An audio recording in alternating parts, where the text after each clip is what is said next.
my name is Beck and welcome to my January TBR. I have included a lot of books on this list because I was hoping to keep up my reading momentum because last year that didn't really happen for me, so I've included a couple of rereads on this list. So without further ado, let's get into what I'm hoping and planning to read during the month of January. Now, if you've seen my anticipated releases video for this year, you'll know that Brandon Sanderson is coming out with a new book in the Mistborn saga. So this is the last book in Era 2 of Mistborn, which means I want to eventually reread all of them, but I want to start out with The Final Empire, which is Era 1 of Mistborn. It's the first book in the Mistborn trilogy. And this follows a street urchin named Vin. She's trying to obviously survive and stay alive, and she catches the eye of Kelsier, and Kelsier is driving a rebellion. So ages ago there was this Lord Ruler and he really seized power when he slayed a hero, and now the characters that are living in his regime want to rebel against him and take power back and make things right again. So that's kind of what Vin gets swept up in, and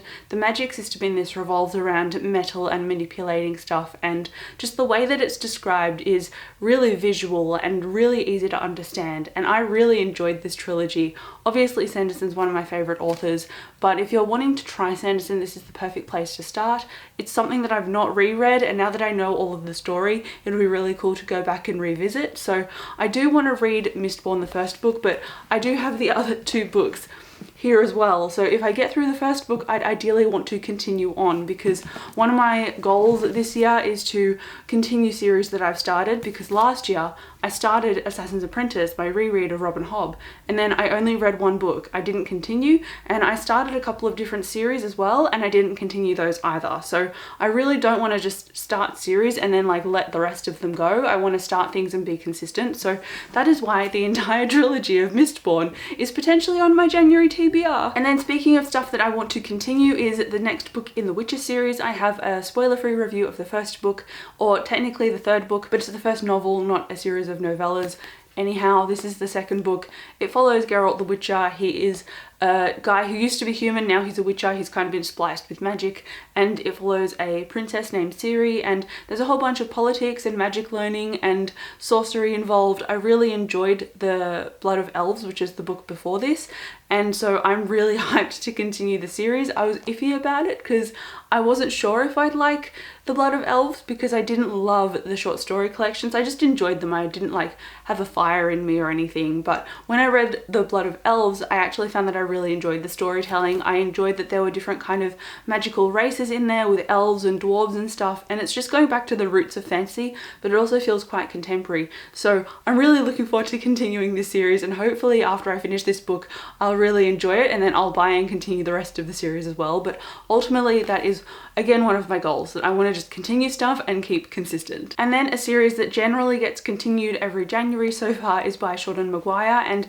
the next book in her Every Heart a Doorway or Wayward Children series is coming out early January. It's like the 2nd of January, and it's a 4-hour long audiobook, so I'm hoping that I get through that one quite quickly. It's called Where the Drowned Girls Go, and I don't know what this involves, to be honest. I don't really look up her synopses before I start. I just go into it and hope to enjoy myself, and I've been a little bit up and down with this series. I've really liked the first book, and then I really also liked In an Absent Dream, and I don't know if that's the 4th or 5th book in the series, but they're told generally as standalone novellas, but they do have linkings in between. So if you want to start them, I do recommend starting from Every Heart a Doorway, which is book 1, or novella 1 technically. So they're pretty quick, they're pretty short, they're portal fantasy, so these characters generally go through a doorway into a magical world and then come back through, or go back and forth, and I really enjoy that concept.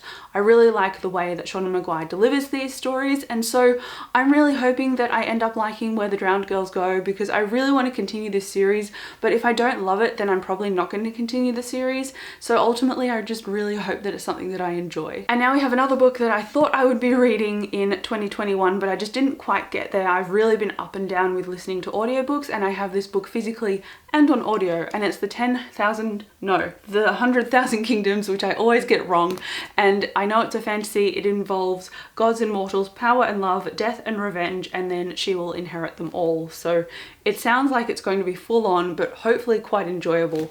I really enjoyed the Broken Earth series by the same author, and I've liked her other stuff as well, so ideally I'd like to read this and then again, I sound like a broken record, continue the series, but I really like N.K. Jemisin, and so I want to look into authors that I've already read from and expand my knowledge of their work, and that's what I want to do with this. I think it's the Inheritance series, so this is book 1, and I've seen that there are collections of it, so it comes in a massive bind up, but that's a little bit too intimidating for me, so I think this is just where I'm going to stick for now, and I'll see how I go. I will report back and say whether I liked it or not, because N.K. Jemisin is quite a known author in the fantasy space, and so I really respect her writing. I've enjoyed her work in the past, so ultimately that makes me think I'm going to enjoy more of her stuff the further I dig. And now we come to the last book, or the last collection of books on my January reading list, and that is Sagar by Brian K. Vaughan and Fiona Staples. This is a series that I have adored. It's a science fiction, obviously it's a graphic novel series, and it's been on hiatus for a little while, but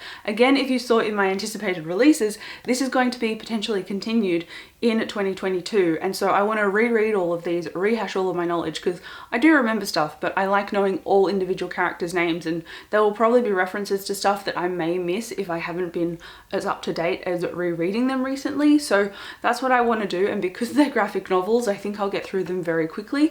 Cross your fingers for me, because I've said that in the past and then I've just not touched them because I was supposed to reread these last year. Anyhow, this is a story about a warring moon and a warring planet, and two soldiers from either side met on the battlefield, fell in love, and then had a daughter named Hazel. And this is very uniquely told because it's told through Hazel's perspective, and it's like an overarching perspective of what happens to her parents and to her and her family and all of these other characters that interweave into the story as well. And it tends to throw you curveballs like immediately, and I love it. This plot twists me so much. It also makes me care about the characters so much, and so I have all of the other volumes that I would like to read as well, not just the first one. So if I can read this and then the other 9 volumes of this, I'll be absolutely up to date, and I have no idea when volume 10 comes out, but I will pre-order it or figure it out and then I will jump on board with it. So I'm really looking forward to these, if you couldn't tell. I'm excited about all of my TBR, to be honest, because there's enough rereads in there and stuff that's fantasy, which is my preferred genre, and stuff that's kind of newer to me as well. So I think I've got a pretty good spread for January. Let me know what you're reading in January. I would love to know whether you have aimed high or if you're just easing into the new year. But thank you so much for watching this video. I'll come chat to you down below, and I'll see you in my next one. Bye.